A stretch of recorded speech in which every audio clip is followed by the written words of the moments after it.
Enak ngono lah.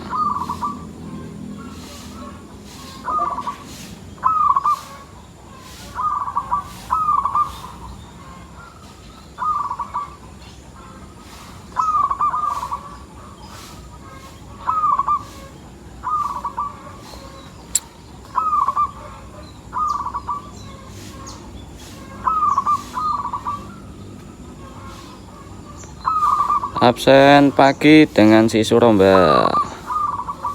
Jangan lupa ngopi pagi ini dan dinikmati suasananya.